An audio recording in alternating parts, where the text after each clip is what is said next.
Welcome back to another episode of Infidelity Tales Lab. We're thankful for your continued viewership. Before we begin, tell us, where in the world are you watching from? We love knowing our global reach. Now, let's dive into today's story. Chapter 1. The Foundation Cracks. Robert Mitchell had built his empire from nothing. At 52, he owned 3 successful construction companies, a portfolio of rental properties, and investments that most men could only dream of. His hands, scarred from years of manual labor before he became the boss, still carried the calluses that reminded him where he came from. The penthouse office overlooking downtown gave him a view of half the buildings his companies had erected, but tonight, those same hands trembled as he stared at the photographs spread across his mahogany desk. Tracy, his wife of 23 years, wrapped in the arms of Dylan Pierce, her personal trainer. The images were crystal clear, taken through the window of their lake house, the one Rob had bought her for their 15th anniversary. The same house where they conceived their youngest, Kevin. The irony wasn't lost on him.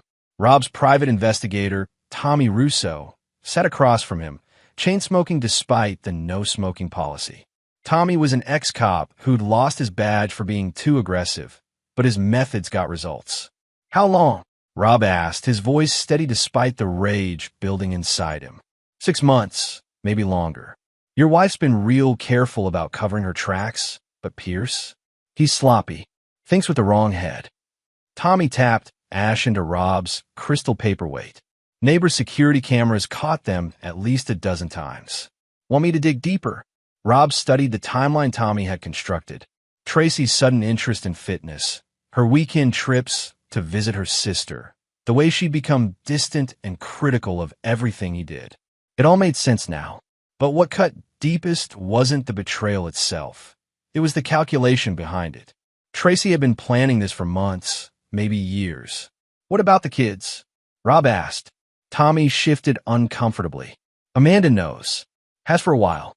She's been covering for your wife, even gave her alibi for some of the meetups. Kevin, he's clueless, but he'd probably side with Mom if it came to light. You know how these custody battles go." The words hit Rob like a physical blow. His daughter, his princess, the one he'd walked down the aisle just 3 years ago, had been complicit in this betrayal. Amanda, who'd asked him for $50,000 for her wedding, who still called him daddy when she wanted something, had been stabbing him in the back. Rob closed the folder and looked out at the city lights. 23 years of marriage, 2 children, a life built on what he thought was solid ground. But the foundation had been rotting from the inside. "I want everything," Rob said finally. "Bank records, phone logs, credit card statements. Every hotel, every restaurant, every lie." And Tommy, he turned to face the investigator, and Tommy saw something in Rob's eyes that made him nervous. "Find out what Pierce values most. Everyone has pressure points." After Tommy left, Rob sat alone in his office until dawn. He didn't go home that night or the next. Instead, he began making calls to lawyers, accountants, and a few other professionals whose services weren't advertised in the yellow pages.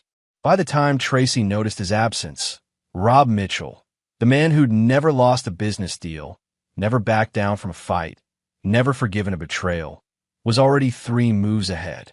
Chapter 2. The Art of War. Tracy Mitchell stood in the master bedroom of their $4 million home, holding her phone with trembling fingers. Rob had been gone for 4 days without explanation, and her calls went straight to voicemail. Dylan paced behind her, his usually confident demeanor cracking. "Maybe he knows," Dylan said, running his hands through his perfectly styled hair. "Rich guys like him have resources. Private investigators, security teams." "Shut up," Tracy snapped. "Rob's clueless. He's probably just having another one of his midlife crisis moments. Remember when he bought that motorcycle?" But deep down, Tracy felt the shift. Rob hadn't touched her in months. She'd assumed it was stress from work. Now she wondered if there was more to it. She'd been so careful, so methodical in her planning. The affair with Dylan had started innocently enough, just sessions at the gym that turned into coffee, then lunch, then afternoon meetings at the lake house. Dylan was everything Rob wasn't. Young, attentive, passionate. He made her feel like the woman she used to be before she became Mrs. Robert Mitchell. trophy wife and mother. The plan had been simple. String Rob along until she could figure out how to maximize her divorce settlement, then disappear with Dylan to start fresh. At 45, she deserved happiness, and Dylan, at 32, gave her that. The prenup she'd signed in her early 20s was ironclad, but she'd been researching ways around it. Infidelity, mental cruelty, hidden assets. There were angles to work. Amanda arrived that evening, letting herself in with her key. At 26, she was a younger version of her mother, beautiful, manipulative, and always looking for the angle that benefited her most. She'd inherited Rob's business sense, but used it for personal gain rather than empire building. "Where's Dad?" she asked, though her tone suggested she already suspected the answer. "Working," Tracy lied smoothly. "You know how he gets when there's a big project." Amanda studied her mother's face. She'd been covering for Tracy's affair because it served her purposes. A messy divorce meant she could play both sides, extract money from both parents. She'd already started planting seeds with Rob about how Tracy deserved a generous settlement, how the family should stick together. But Rob's sudden disappearance worried her.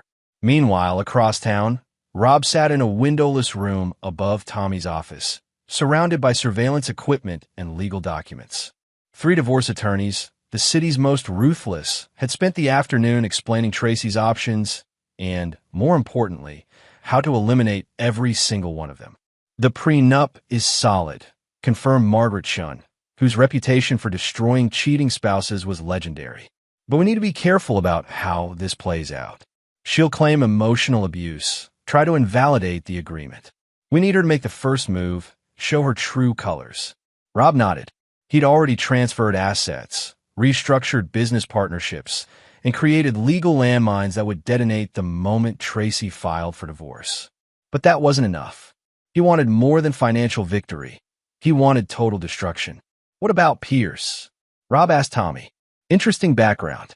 Guy's been scamming wealthy women for years. Married 3 times, each time to clients with money. Divorced all of them within 2 years after bleeding them dry. "Your wife isn't his first victim. She's just his biggest score yet." Rob smiled for the first time in days.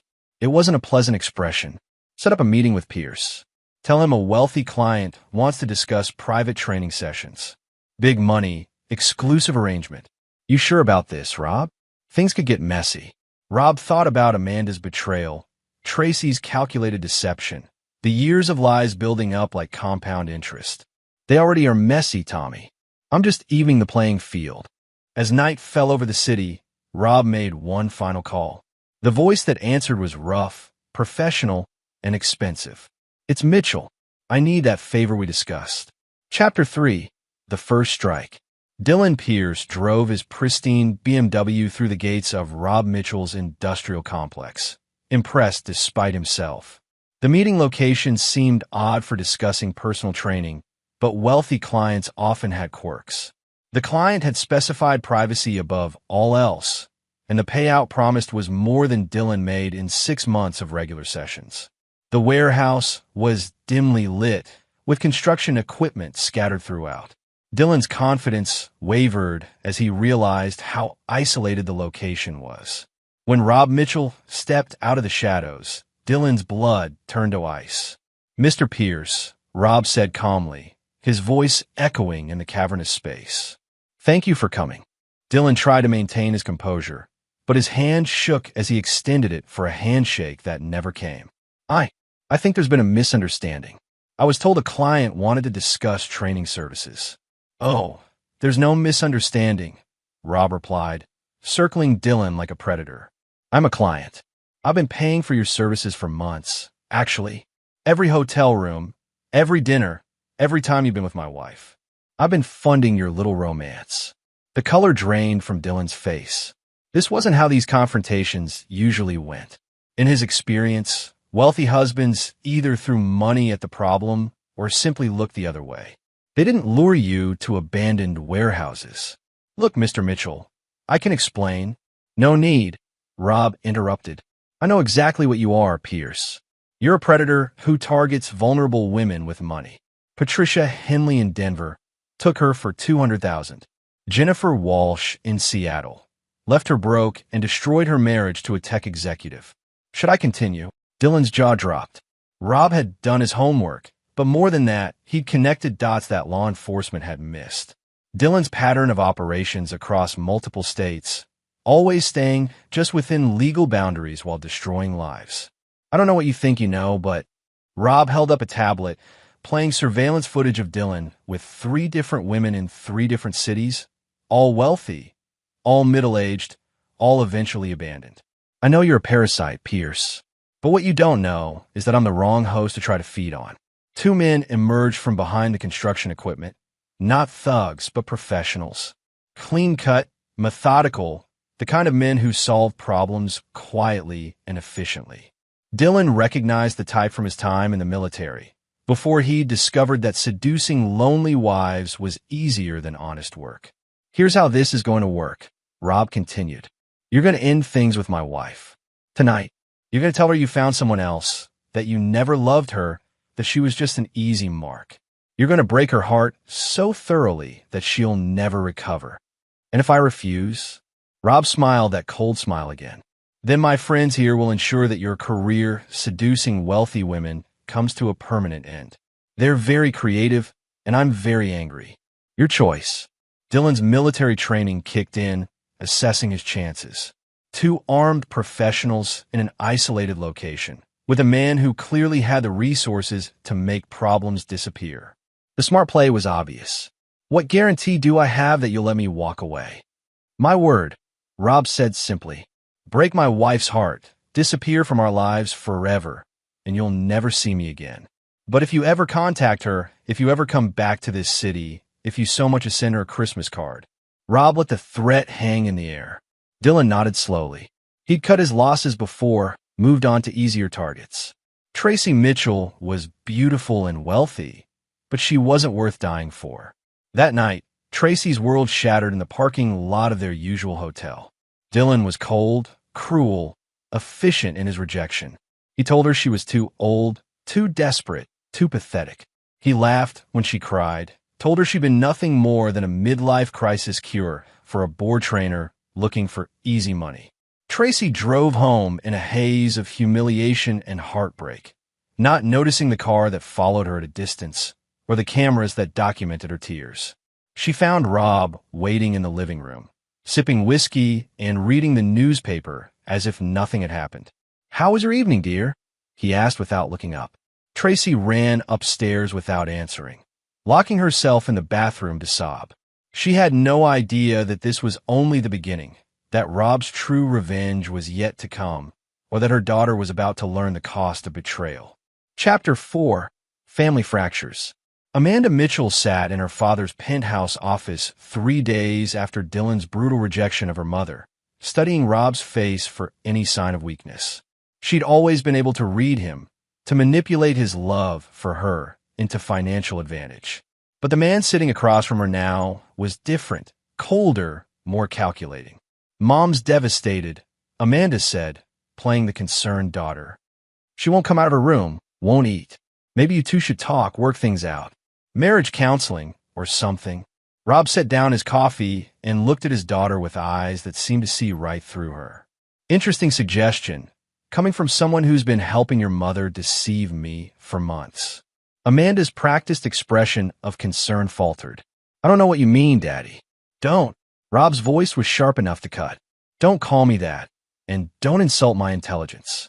Tommy Russo is very thorough. I have records of every text message you sent giving your mother alibis. I know about the credit card you helped her hide, the phone you bought her specifically for communicating with Pierce. I know everything, Amanda." The silence stretched between them like a chasm. Amanda had always prided herself on being smart, on staying ahead of the game. But looking at her father now, she realized she'd been playing checkers while he'd been playing chess. "You don't understand," she said, her voice smaller now. "Mom was unhappy. You're always working, always focused on business. She needed someone to pay attention to her. So you helped her find someone?" Rob's laugh was bitter. "My own daughter, facilitating my wife's adultery. Do you have any idea what that feels like?" Amanda tried a different approach, the one that had always worked before. Tears welled in her eyes. Her voice became small and vulnerable. "I'm sorry, Daddy. I made a mistake. I just wanted Mom to be happy, and I thought maybe if you knew she was seeing someone, you'd pay more attention to her, fight for her. I never meant for it to go this far." But Rob had seen this performance too many times. The tears that had once melted his heart now only fueled his rage. "You're exactly like your mother. Everything is calculated, every emotion is performed. You didn't want her to be happy. You wanted to hedge your bets. Keep me ignorant while helping her set up her exit strategy."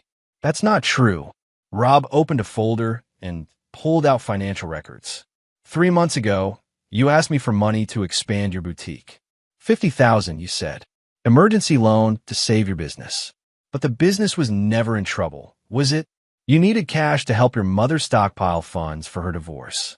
Amanda's face went white. The boutique had been her cover story, but she'd actually been helping Tracy move money into hidden accounts, preparing for the day she'd leave Rob. Amanda had skimmed 20% off the top for herself, insurance money for when the family imploded. "I have bank records, Amanda. Transactions, transfers, a paper trail that shows you've been stealing from me while helping your mother plan her escape. Did you really think I wouldn't find out?" The tears stopped. Amanda's mask finally slipped, revealing the calculating woman underneath. "So what? You've got more money than you know what to do with. Mom deserves half of everything she helped you build, and I deserve compensation for 26 years of being Robert Mitchell's daughter.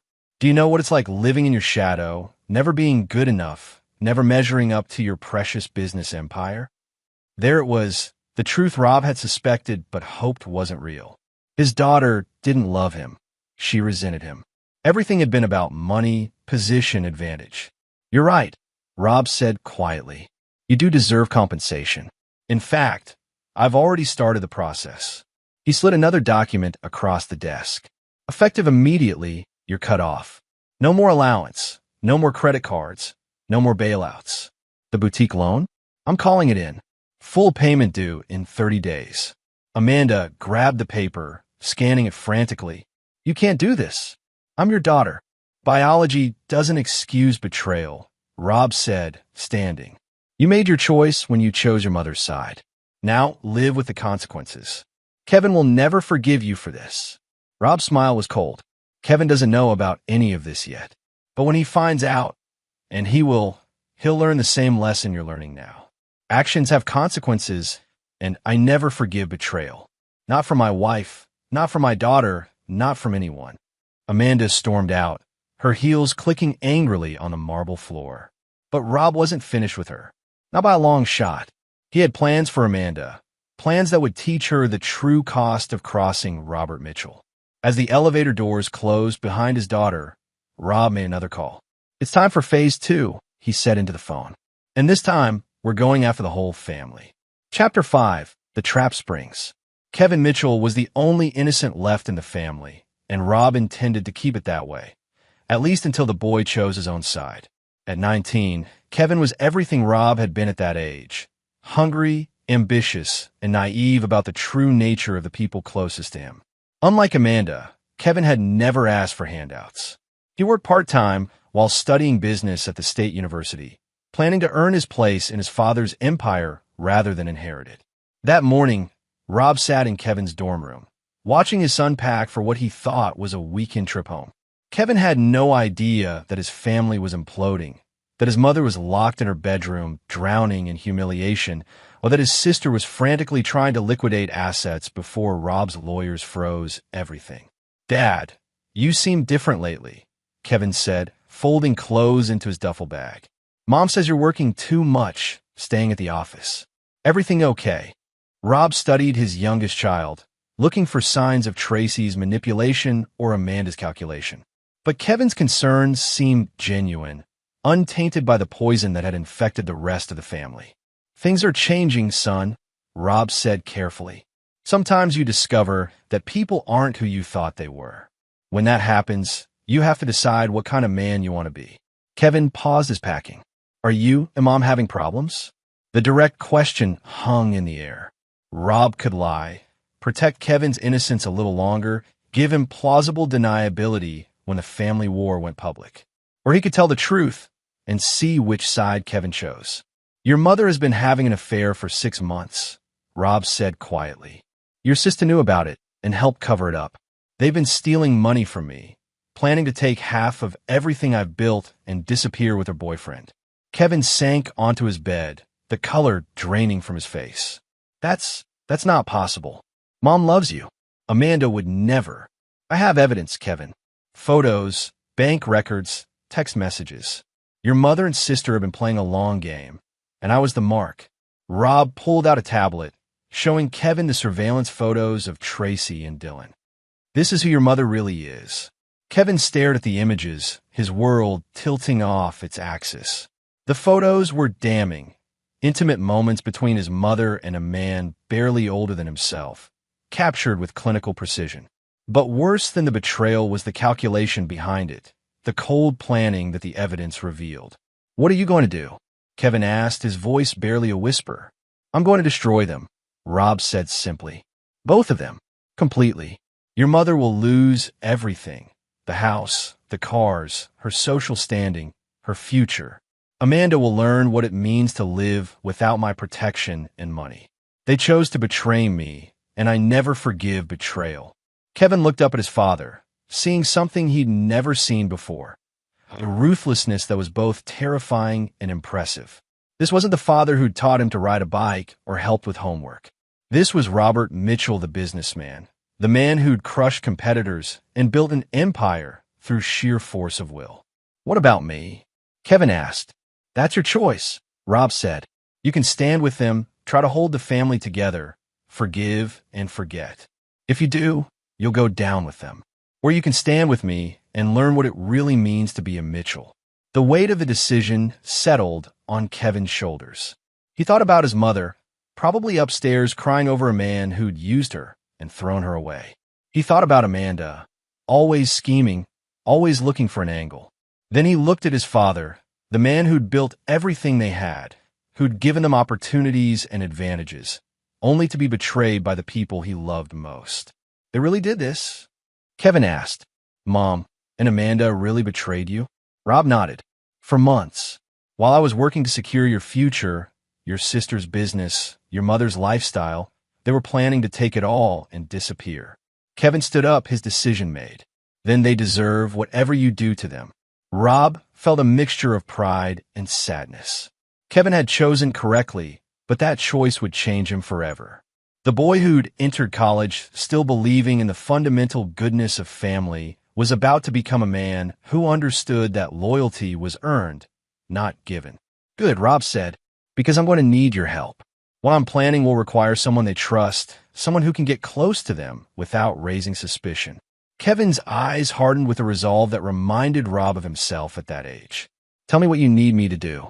Outside the dorm room window, the first snow of winter began to fall, covering the campus in pristine white. By the time it melted, the Mitchell family would be unrecognizable, and Kevin would have learned the most valuable lesson his father could teach him. In a world full of predators, you were either the hunter or the prey.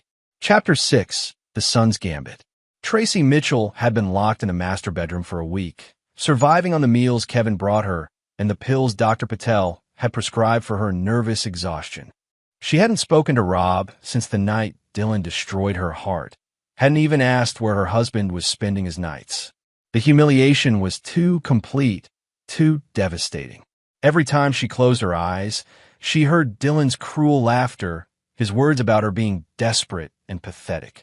Kevin knocked softly on the door. Mom, I brought you soup. Amanda's here too.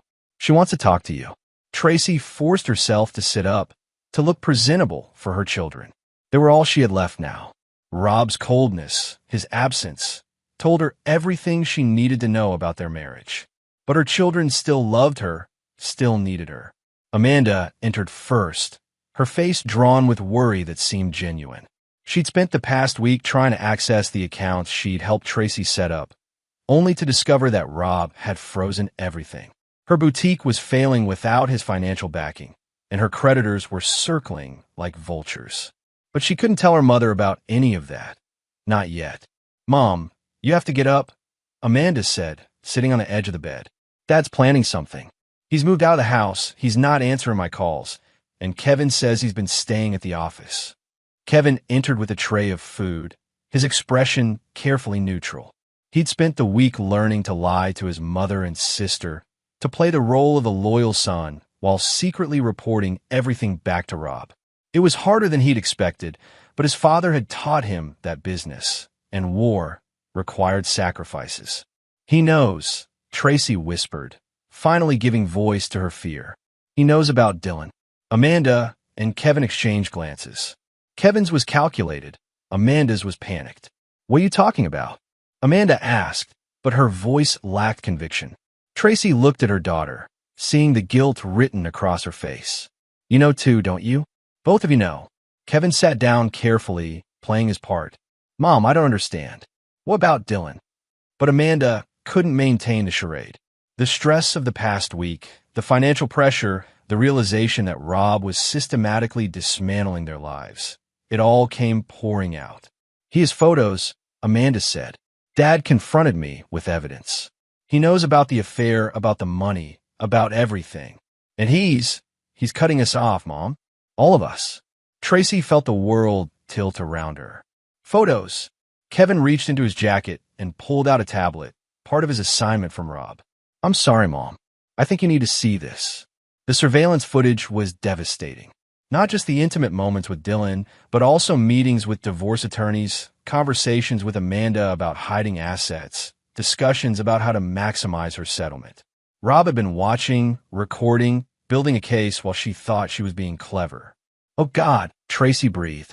"How long has he known?" "Weeks, maybe months," Kevin said. "Mom, he's not just angry. He's planning something bigger. Something that's going to destroy all of us if we don't get ahead of it." Amanda leaned forward. "What do you mean?" Kevin looked at his sister with carefully crafted concern. "Dad's not just talking about divorce. He's talking about criminal charges. Theft, fraud, conspiracy. He has lawyers, investigators, people who specialize in making problems disappear." This was the lie Rob had instructed Kevin to tell, the fear he wanted to plant in their minds. Let them think he was planning to have them arrested, prosecuted, destroyed through legal channels. Let them focus their defenses in the wrong direction. "He can't do that," Amanda said, but uncertainty crept into her voice. "Can he?" "He's Robert Mitchell," Kevin replied. "He owns half the politicians in this city, has judges on his payroll, controls more money than most small countries. If he wants us in prison, we'll go to prison." Tracy's hand shook as she processed this new threat. It wasn't enough that Dylan had humiliated her, that her marriage was over, that her comfortable life was crumbling. Now Rob wanted to destroy her completely, send her to prison for crimes that felt justified at the time. "What do we do?" she whispered. Kevin stood up, pacing the room like his father. "We have to get out ahead of this. File for divorce first, claim abuse, mental cruelty. Make Dad look like the villain before he can make us look like the criminals." "But the prenup," Amanda started. "Fuck the prenup," Kevin said with surprising vehemence. "We'll claim it was signed under duress, that Dad threatened Mom if she didn't sign. We'll paint him as a controlling monster who drove you to seek comfort elsewhere." Tracy looked at her son with something approaching hope. Kevin had always been the level-headed one, the one who thought things through. If anyone could find a way out of this nightmare, it was him. "You think that would work?" she asked. Kevin nodded confidently, playing his role perfectly. "But we have to move fast, before Dad files his own papers, before he can control the narrative. And we need to stick together, all three of us, united against him." What Tracy and Amanda didn't know was that every word of their conversation was being recorded, that Kevin was wearing a wire, that their desperate planning session would be played back in Rob's office within the hour. They were walking deeper into the trap Rob had set, and Kevin was the bait that made it irresistible. As the family huddled together, planning their doomed rebellion, Rob sat in his office across town, listening to their every word and smiling his cold smile. Soon, very soon, they would learn the price of betraying Robert Mitchell. Chapter 7. The Reckoning Begins. The divorce papers Amanda filed on her mother's behalf were works of fiction, painting Rob as an abusive monster who controlled every aspect of Tracy's life through financial manipulation and psychological torture. The media ate it up. Wealthy businessman's wife finally finds courage to escape his tyrannical control, seeks protection from courts after years of silent suffering. Rob's phone buzzed with calls from reporters, business partners, and social contacts, all wanting to know his side of the story. But Rob stayed silent, let the narrative build, let Tracy and Amanda believe they were winning. Meanwhile, his real lawyers, not the ones who'd advised Kevin to recommend this strategy, prepared for war. 3 days after the filing, Rob's response hit the family like a precision strike. Not just a counterfiling, but a complete legal bombardment that revealed the depth of his preparation and the extent of their miscalculation. Amanda was the first to feel the impact. She arrived at her boutique that morning to find it locked, seized by federal marshals executing a court order. The business she'd built with Rob's money, which she'd used as a front for laundering funds stolen from her father, was now evidence in a criminal investigation. Fraud, embezzlement, conspiracy to commit theft, the lead marshal explained, handing her the warrant. You have the right to remain silent. Tracy watched the arrest on the noon news, her hands shaking as the reporter detailed the charges against her daughter. Illegal financial transfers, hidden accounts, systematic theft from family businesses. The crimes carried sentences of up to 20 years in federal prison. But that was just the opening move. The real devastation came when Tracy opened her laptop and found that every social media account, every email address, every digital presence she maintained for 2 decades had been compromised. Photos of her affair with Dylan were posted everywhere. Not just the intimate moments, but the planning sessions, the discussions about stealing from Rob, the cruel laughter about how easy it was to deceive her pathetic husband. Her friends, her social circle, her charity organizations. Everyone saw Tracy Mitchell for what she really was. Not a victim of an abusive marriage, but a calculating adulteress who'd been caught red-handed. The narrative she'd tried to control was obliterated in a matter of hours. Kevin called that evening, his voice filled with panic that was only partially feigned. Mom, you need to get out of the house. Dad's not just going after Amanda. He's coming for both of us. What do you mean? Tracy asked, though she was already packing, driven by an instinct that told her to run. I think he's been planning this for months. The divorce filing, Amanda's arrest, it's all connected. He let us make the first moves so he could claim we were the aggressors. Now he's going to destroy us completely. Tracy's paranoia, fed by guilt and genuine fear, made Kevin's lies seem like truth. She'd underestimated Rob, thought his love for his family would make him weak. But the man systematically dismantling her life wasn't weak. He was terrifyingly strong. Where can we go? She asked. I have a plan, Kevin said. Meet me at the lake house. We'll figure out our next move from there. The lake house, the scene of her affair, the place where Rob's investigators had gathered their most damning evidence. Tracy's mind was too fractured to see the symbolism, to recognize the trap. She was running on pure survival instinct now, and that instinct told her to trust her son. As Tracy's car pulled out of the driveway for the last time, Rob watched from the security feed in his office. She looked broken, defeated, exactly as he'd intended. But this wasn't the end. This was barely the beginning. He turned to Tommy Russo, who'd been documenting every phase of the operation. Is everything ready at the lake house? Cameras, microphones, the works, Tommy confirmed. Plus your special guest should be arriving right about now. Rob's smile was sharp enough to cut glass. Tracy thought she was running to safety, to the comfort of her son's protection. Instead, she was walking into the most carefully orchestrated confrontation of her life, one that would strip away her last illusions and force her to confront the true cost of her betrayal. The lake house waited in the darkness, and with it, the final act of Robert Mitchell's revenge. Chapter 8. The Lake House Confrontation. Tracy arrived at the lake house as the sun set over the water, painting the sky blood red. The building looked different in the dying light, ominous rather than romantic, a monument to her stupidity rather than her secret happiness. Every window seemed to watch her. Every shadow seemed to hide an observer. Kevin's car was already in the driveway, but something felt wrong. The lights were on inside, but she could see figures moving that didn't match her son's silhouette. Her survival instinct screamed at her to run, but she had nowhere left to go. Her bank accounts were frozen, her credit cards canceled, her social circle destroyed. Kevin was all she had left. She knocked on the door she'd once entered with Dylan's key, and Kevin answered with a smile that didn't reach his eyes. "Mom, thank God you made it. Come in, we need to talk." Tracy stepped inside and froze. Rob sat in the living room armchair like a king holding court, flanked by Tommy Russo and two other men she didn't recognize. But it was the fourth figure that made her blood turn to ice. Dylan Pierce, bound to a chair with duct tape over his mouth, his face a mess of bruises and terror. "Hello, Tracy," Rob said calmly. "So good of you to join us. Please sit down." Tracy looked at Kevin, confusion and betrayal warring in her expression. "Kevin, what is this?" "This is education," Rob answered before Kevin could speak. "For all of us. Kevin, tell your mother what you've learned this past week."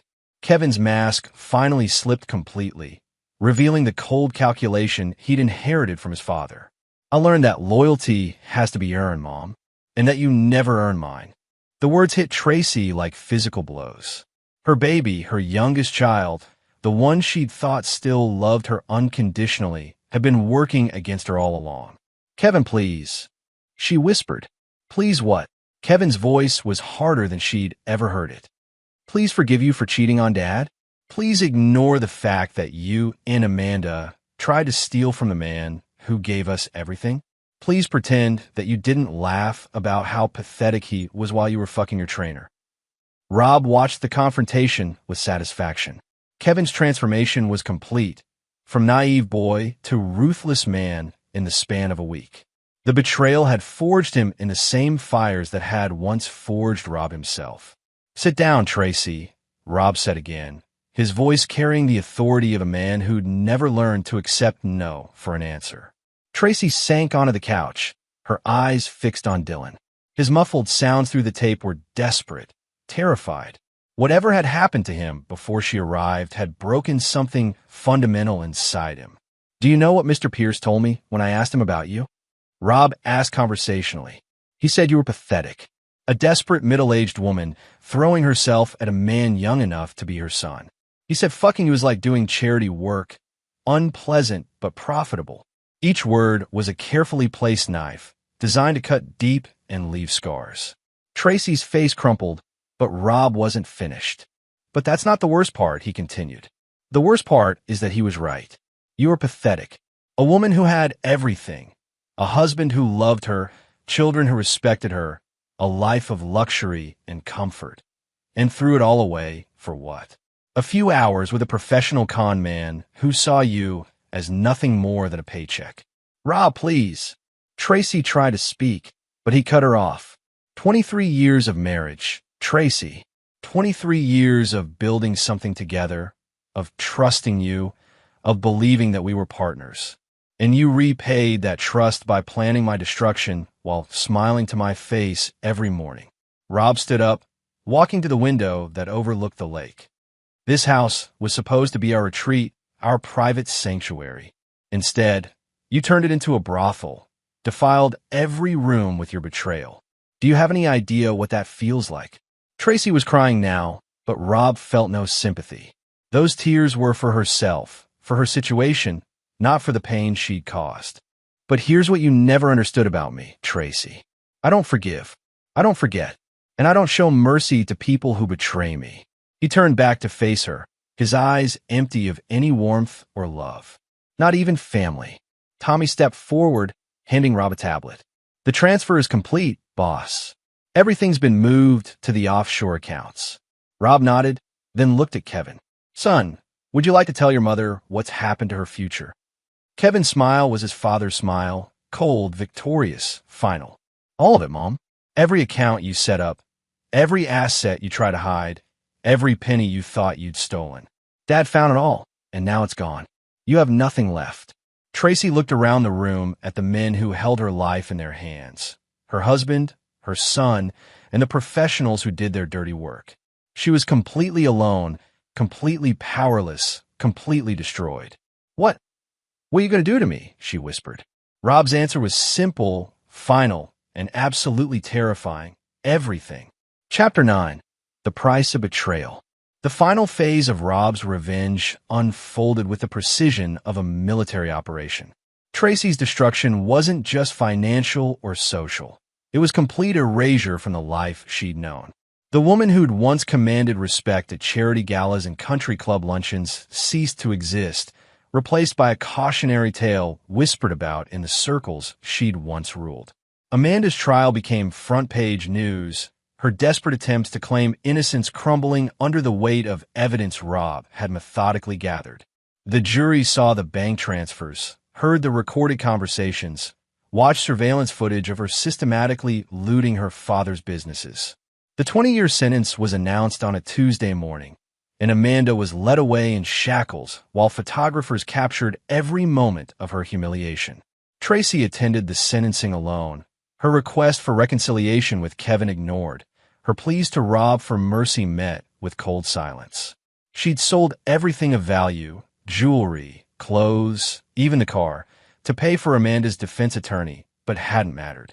Rob's evidence was overwhelming, his legal team ruthless in their prosecution. Dylan Pierce had disappeared entirely after that night at the lake house. Some said he'd left the state. Others whispered darker possibilities. Rob never confirmed or denied the rumors, but his smile when asked about Dylan's whereabouts told everyone what they needed to know about the price of crossing Robert Mitchell. 6 months after the divorce was finalized, Tracy worked as a night shift clerk at a gas station on the wrong side of town. The prenup had held up perfectly, leaving her with nothing but the clothes on her back and the memories of a life she'd thrown away. Her reflection in the store's security mirror showed a woman aged beyond her years, worn down by consequences she'd never imagined possible. Kevin visited her once, not out of love, but to deliver his father's final message. "He wants you to know it's over," Kevin said, standing by the register where his mother counted cigarette packs for minimum wage.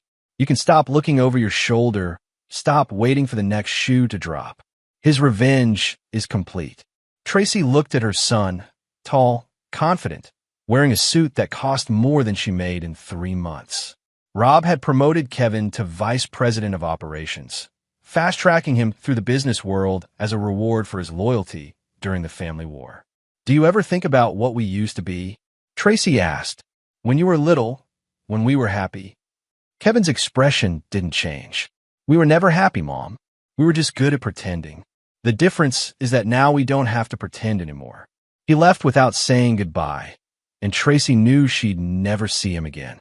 The son she'd raised, who'd once needed bedtime stories and goodnight kisses, was gone forever, replaced by his father's protege. Rob himself never spoke to Tracy again. She'd glimpse him occasionally in news reports or business magazines, usually announcing another acquisition or charitable donation.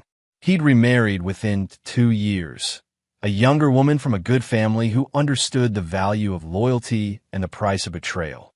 They had children together, a new family built on the ruins of the old one. On cold nights, when the gas station was empty and Tracy had nothing but her thoughts for company, she'd remember the moment she'd decided to betray her marriage. It had seemed so simple then, so justified. Rob worked too much, paid too little attention, took her for granted. Dylan offered excitement, passion, the feeling of being desired rather than merely tolerated. But she'd misunderstood the man she'd married. Rob's love hadn't made him weak, it had made him vulnerable. And when that vulnerability was exploited, when his trust was betrayed, he'd become something far more dangerous than she'd ever imagined possible. The gas station security cameras captured her tears, just as other cameras had once captured her laughter with Dylan. But there was no one left to see her pain, no one left to care about her regrets. She'd chosen her path when she'd chosen to betray the one man who'd loved her unconditionally, and now she was walking that path alone. Robert Mitchell had taught his family the most valuable lesson he knew, that betrayal always comes with a price, and that price is always more than the betrayer can afford to pay.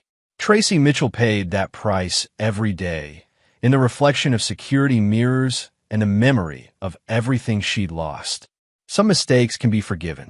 Some betrayals can be overcome. But some choices echo forever, and Robert Mitchell had made sure that Tracy's choice would echo for the rest of her life. A reminder that in a world of predators and prey, she'd chosen to be prey, and he'd chosen to be the hunter who never forgot, never forgave, and never stopped until the hunt was complete. The price of betrayal was everything, and Tracy Mitchell had paid it in full. And there you have it. Another story comes to an end.